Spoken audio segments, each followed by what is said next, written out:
my equation is 7x squared plus 14x minus 11 is equal to 10. And in order to solve this by completing the square, you have to turn it into standard form.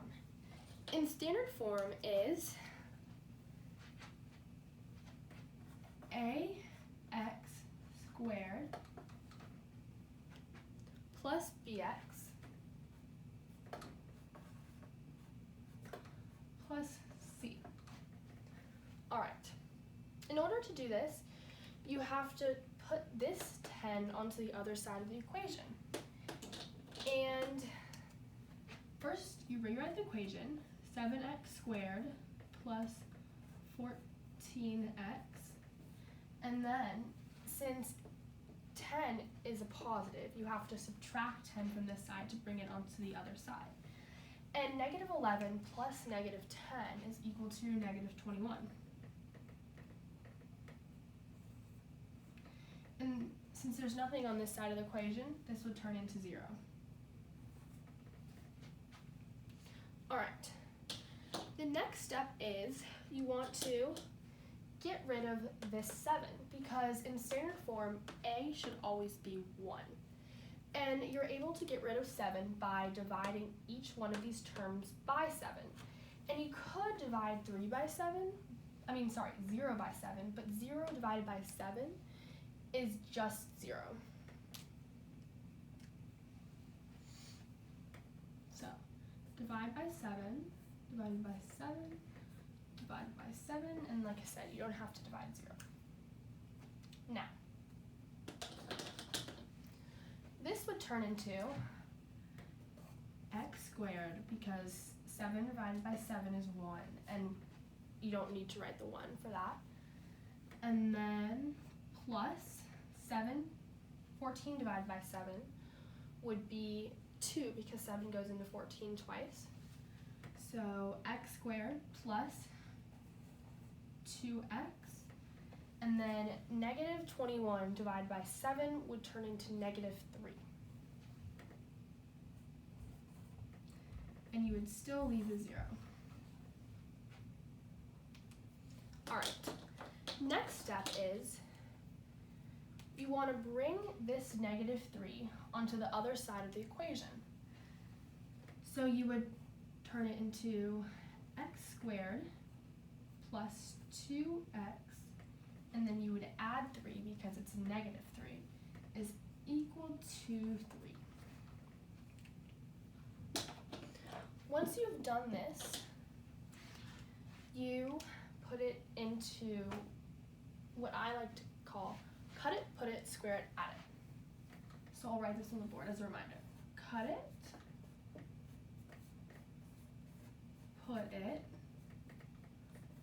square it, add it. And you'll see how this works out as I go through the problem. All right, so you cut it, first of all, you put a parentheses here, and you cut 2 in half. So 2 divided by 2 is equal to 1. You would turn this into x plus 1 squared is equal to 3. And then you cut it and put it down there. And after that, you have to square the 1 and then add it to the other side. And 1 squared is equal to 1 because 1 times 1 is 1. So you turn this into plus 1. Now, since this is squared, you have to get rid of that square. And the way to do that is by taking the square root of both sides of the equation. So you do this, and when you do this, this square goes away, and it would turn into x plus 1 equals square root of 3 plus 1, which is 4. All right, so in this equation, you can still simplify it one more time because 4 is a perfect square. It would turn into x plus 1 is equal to 2 times 2 is 4, so you would take that out of the square root and turn that into 2. And you can see this visually by 4, which is 2 times 2.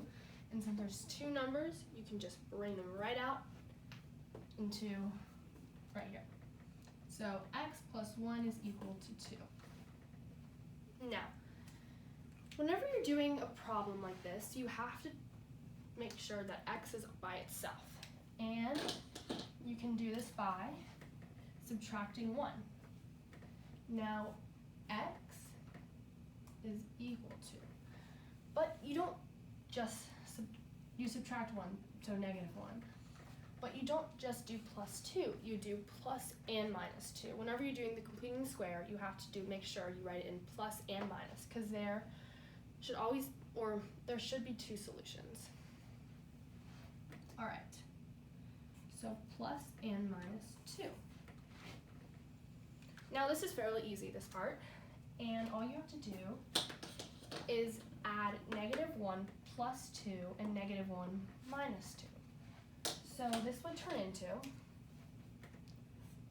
x is equal to negative 1 plus 2 is equal to 1, and then x is equal to negative 1 minus 2, which is equal to negative 3.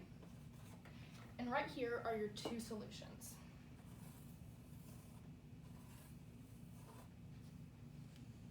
So you've got your answer. Now just remember these steps when you're completing the square.